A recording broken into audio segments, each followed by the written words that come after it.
All right. Just in case anyone that is new right now, so from now on, the first 30 minutes of the stream, we're going to read this book. It's called The 12 Rules for Life by Jordan Peterson. And we're going to read this book, and I'm going to give you guys my analysis of what I think about it every time we read it or whatever until we finish this book. We should probably start this book right now, though. All right, chat. Y'all niggas ready, bro? The 12 Rules for Life. 12 Rules for Life. Chat. Hold on.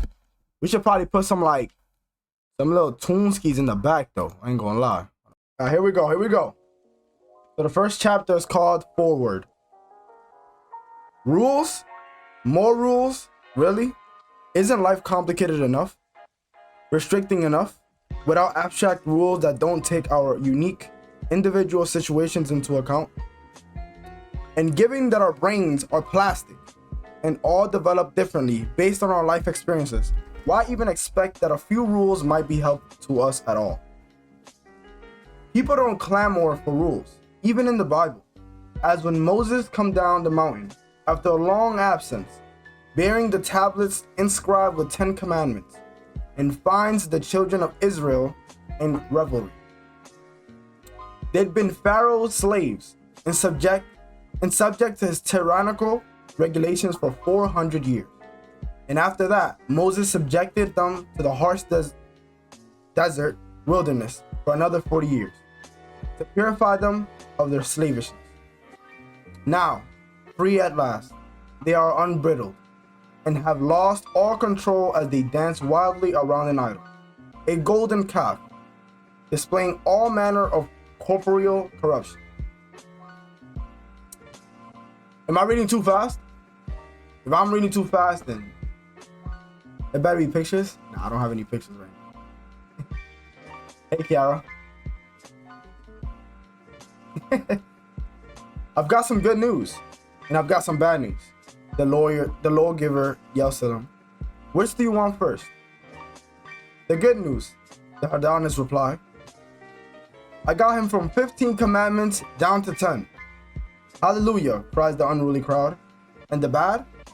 Adultery is still in." Sheesh. Out of 15 commandments, chat, they brought it down to 10. And the bad news is that adultery was one of them. I should probably look up what adultery is. I kind of have a vague thought, but just to be sure, I'm going to read that. By the way, the 30 minutes, so the analysis of what I think that we have read so far is part of the 30 minutes, so I should probably put a timer.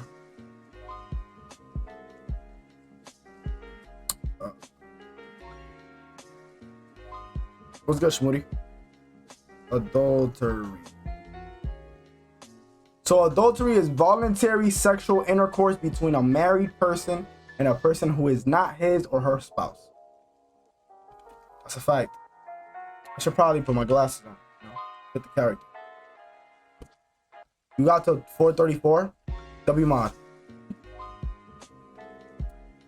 So rules there will be, but please, not too many. We are ambivalent about rules, even when we know they are good for us. If we are spirited souls, if we have character, rules seem restrictive, an affront to our sense of agency and our pride in working out our own lives. Why should we be judged according to another's rule?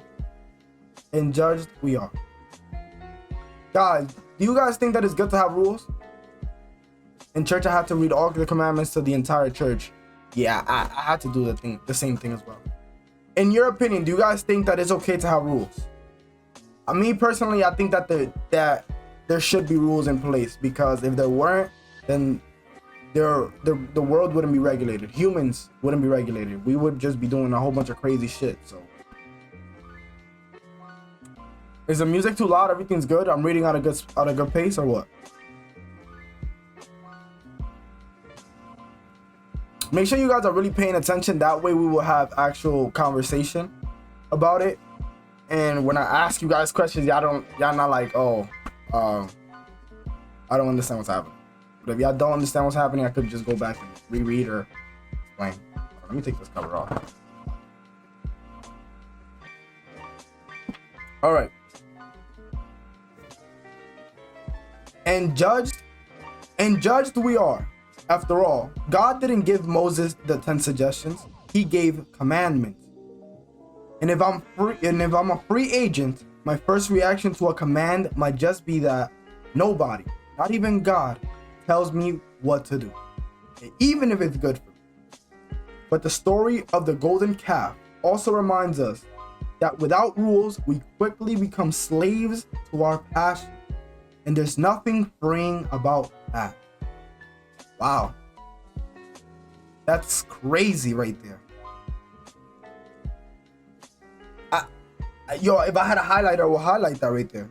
Bro, he said, the story of the golden calf also reminds us that without rules, we quickly become slaves to our passion.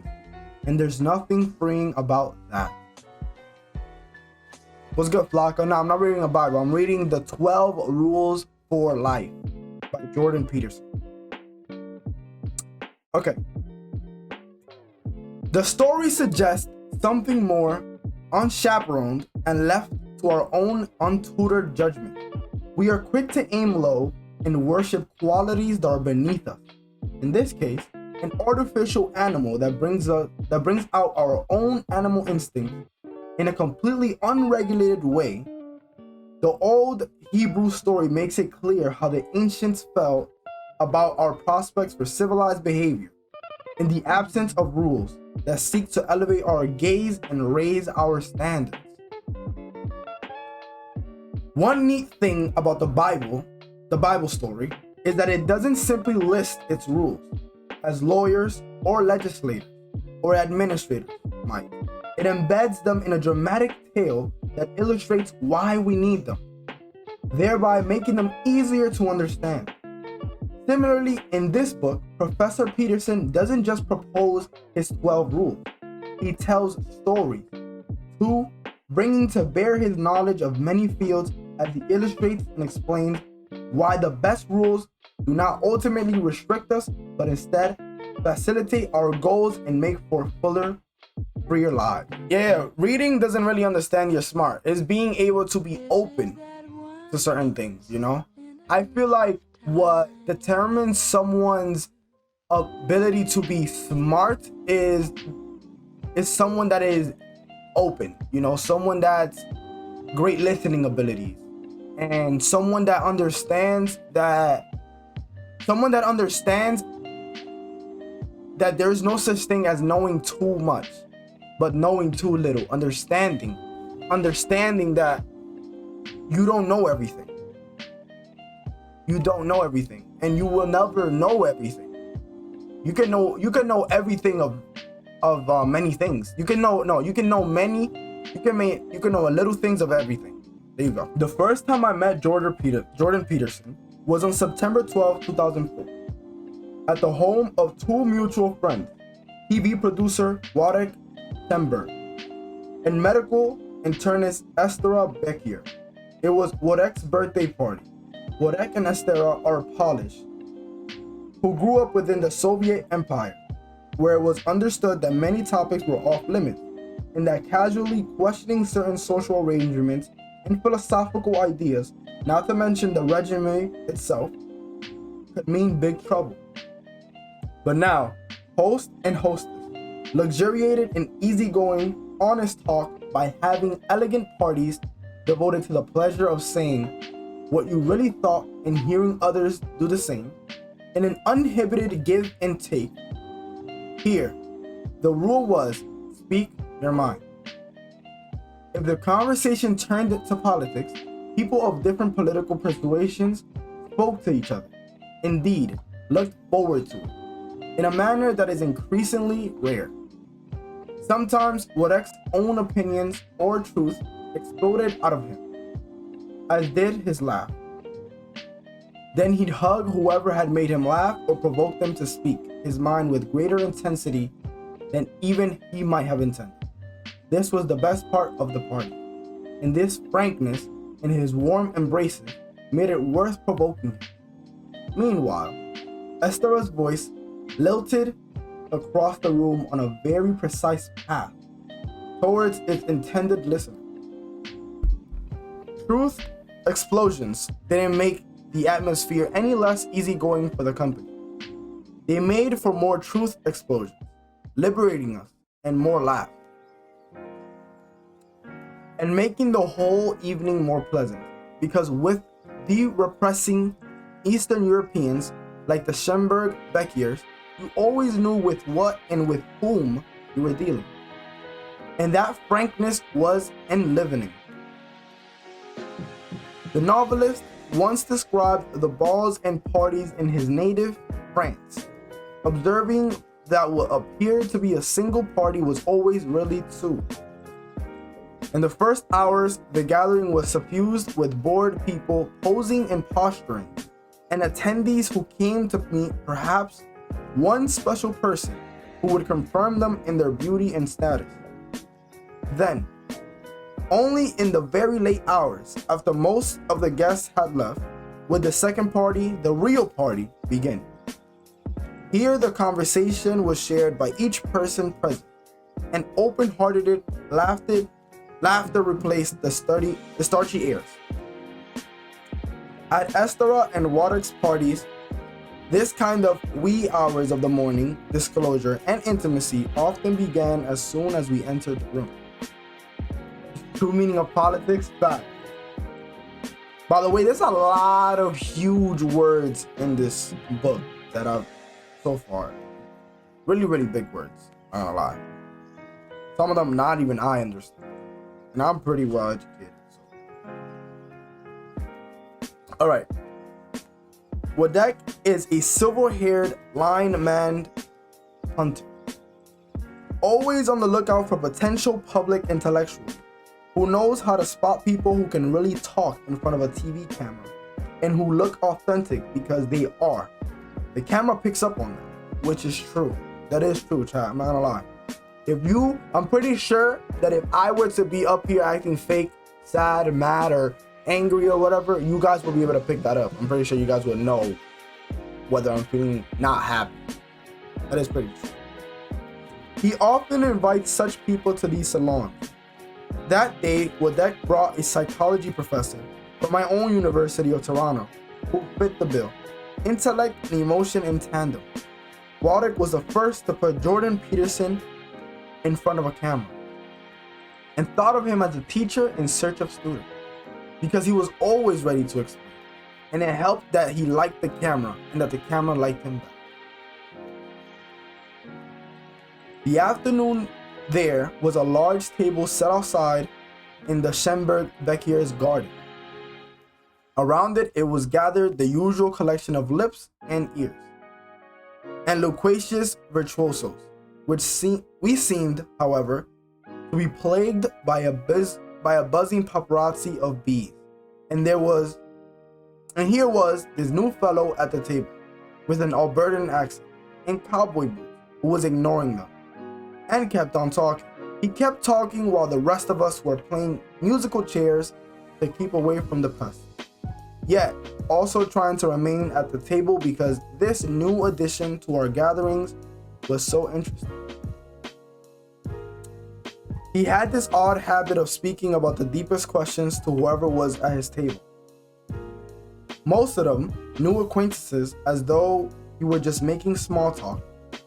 Or if he did do small talk, the interval between how do you know Waddick and Estera, or I was a beekeeper once, so I'm used to it. And more serious topics would be nanosecond. One might hear such questions discussed at parties where professors and professionals gathers, but usually the conversation would remain between two specialists in topic, off in a corner. Or if shared with the whole group, it was often not without someone training, but this Peterson, though erudite, didn't come across as a pedant. He had the enthusiasm of a kid who had just learned something new and had to share it. He seemed to be assuming, as a child would, before learning how adults can become. that if he thought something was interesting, then so might others. There was something boyish in Cowboy, in his broaching of subjects as though he had all grown up together in the same small town or family, and had all been thinking about the very same problems of human existence all along. Peterson wasn't really an essential. He had a sufficient conventional chop, had been a Harvard professor, was a gentleman, as cowboys can be, though he did say damn and bloody a lot, in a rural 1950s sort of way. But everyone listened with fascination on their faces. Let's go, Casper. Because he was in fact addressing questions of concerns to everyone at the table. Dom, it's about that time. So rule number 1. I just skipped a bit because I think they were giving like a little backstory, so I just skipped a little bit. So rule number 1. Stand up straight with your shoulders back. If you are like most people, you don't often think about lobsters unless you're eating one. However, these interesting and delicious crustaceans are very much worth considering. Their nervous systems are comparatively simple, with large, easily observable neurons, the magic cells of the brain. Because of this, scientists have been able to map the neural circuitry of lobsters very accurately. This has helped us understand the structures and functions of the brain and behavior of more complex animals, including human beings. Lobsters have more in common with you than you think, particularly when you are feeling crabby. Lobsters live on the ocean floor. They need a home based down there, a range within which they hunt for prey and scavenge around for stray edible bits and pieces of whatever rains down from the continual chaos of carnage and death far above. They want somewhere secure, where the hunting and the gathering is good. They want a home. That sounds pretty similar to us, I'm not gonna lie. It sounds like he's describing a very conservative person right now, or conservative kinds of human. I think so too, Dom. However, he's kind of talking about it in a very, from what I understand, from a very conservative standpoint of a human. Like when he said, scavenge around for stray edible bits and pieces of whatever rains down from the continual chaos of carnage and death far above. They want somewhere secure where the hunting and the gathering is good. So basically, in a way, humans do this, where like they try to collect things that doesn't have as many consequences as they think. You know, if that makes sense. You know? This can present a problem.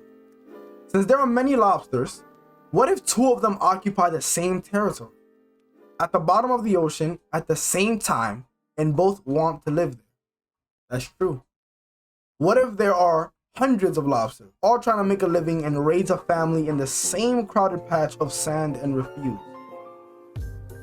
Other creatures have this problem too. When songbirds come north in the spring, for example, they engage in ferocious territorial disputes. The songs they sing, so peaceful and beautiful to humans. Ears and siren calls and cries of domination. A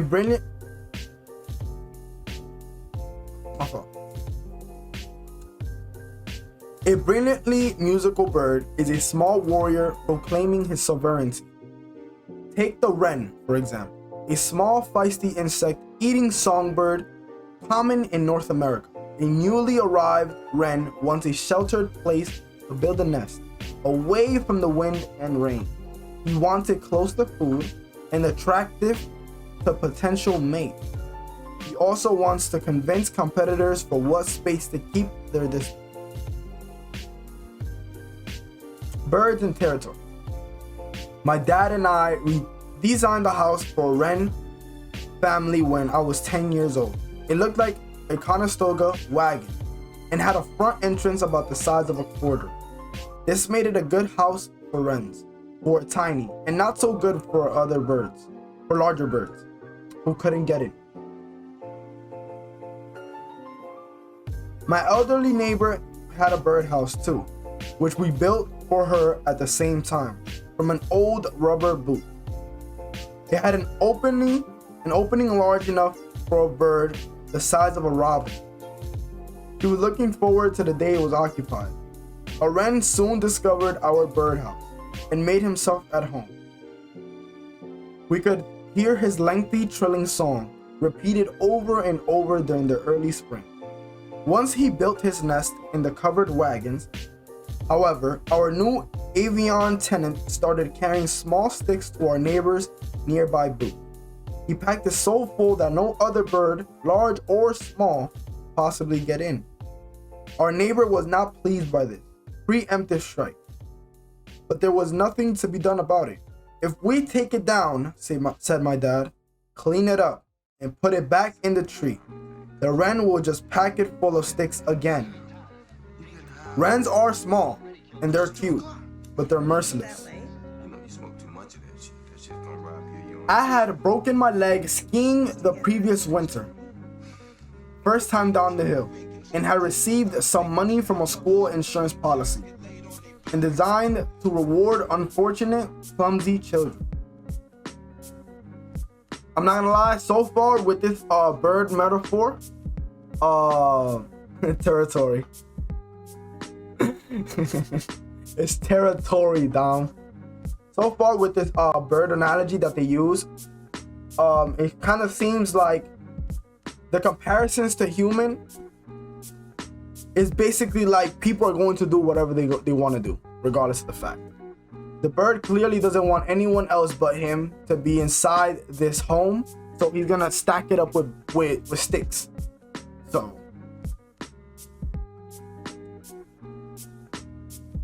I had broken my leg skiing the previous winter.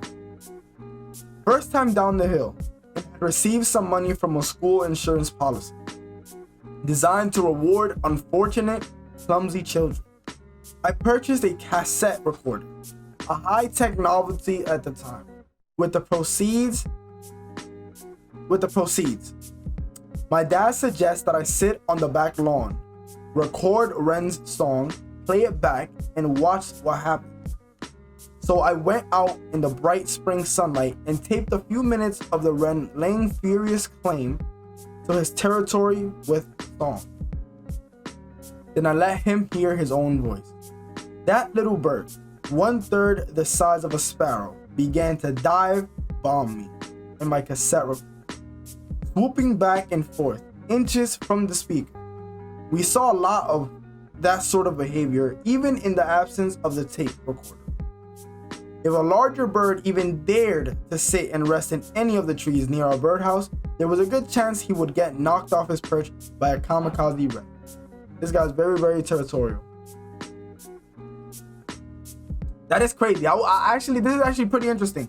So the guy recorded so if you guys don't know, the wren, which is the bird that is being talked about here, is a bird that sings songs. He makes noises and stuff like that. And he recorded the bird singing a song, and he played the recording back to the bird. And he got angry and attacked the guy that recorded him. Now, I want to know why, though. Why do you guys think that if you guys were to get recorded by somebody else, why would you attack them? Pretty interesting.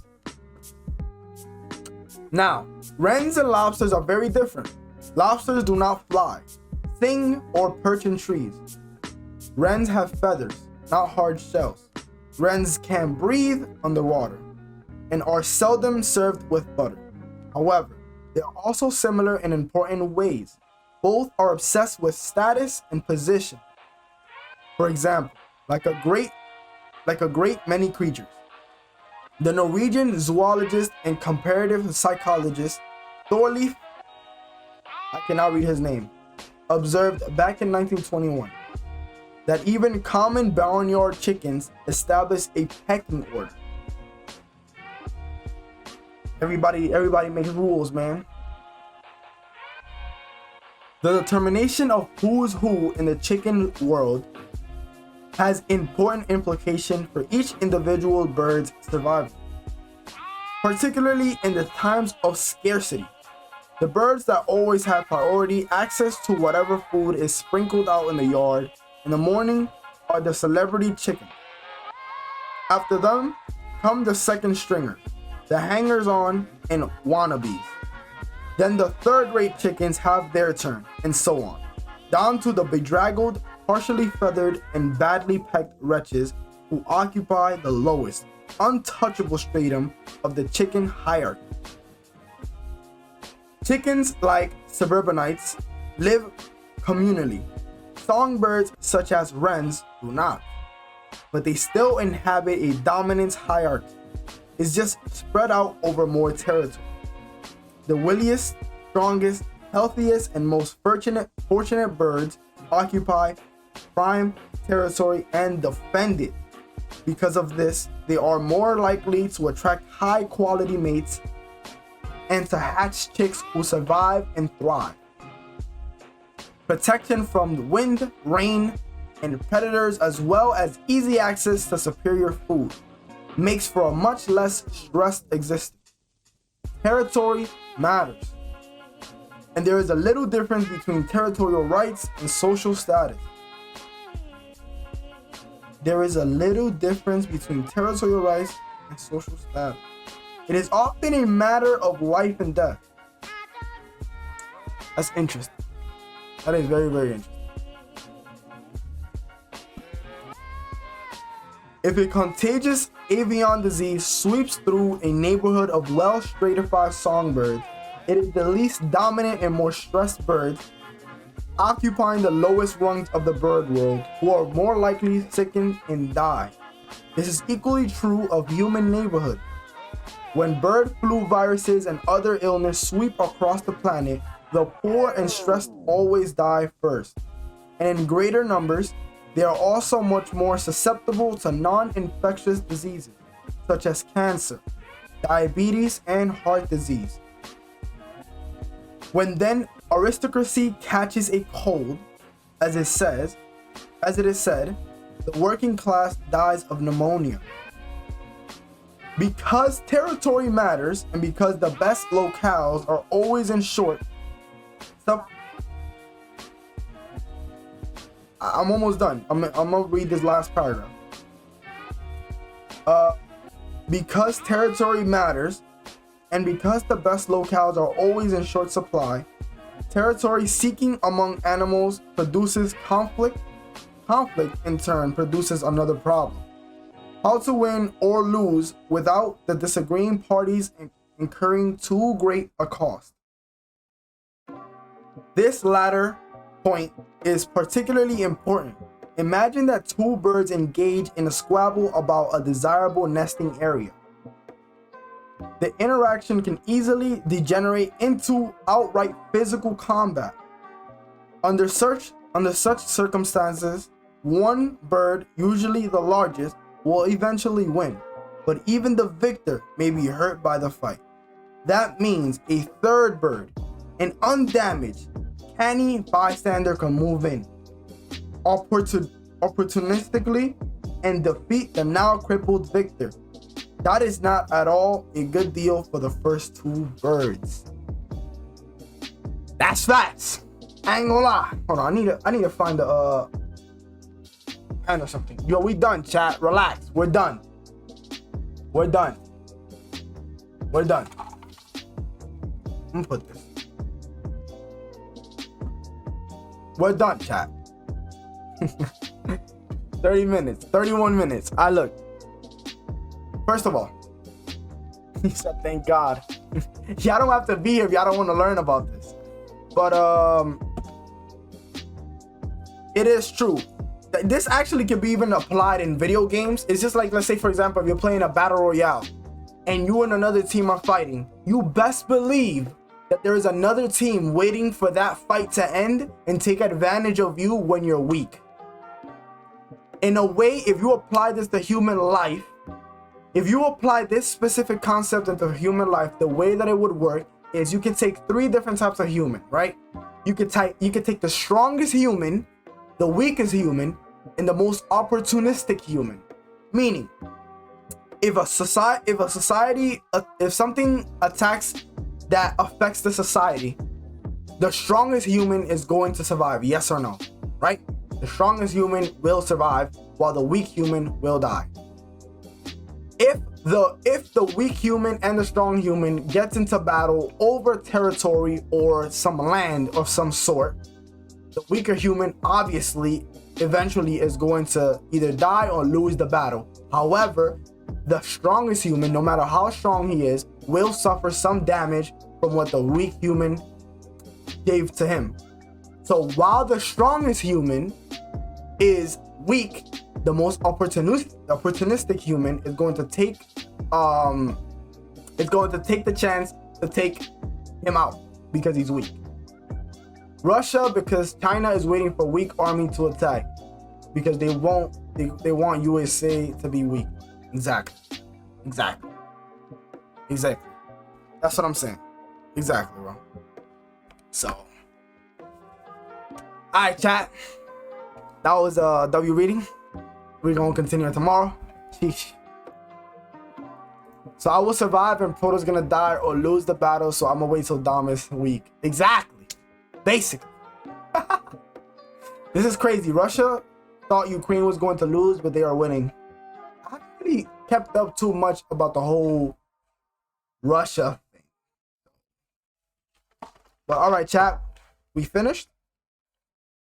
The book is gonna be more and more. It's gonna get interesting as we keep on going. So hopefully tomorrow's gonna be better. Goodbye. I just hope you picking up the phone now. You left me on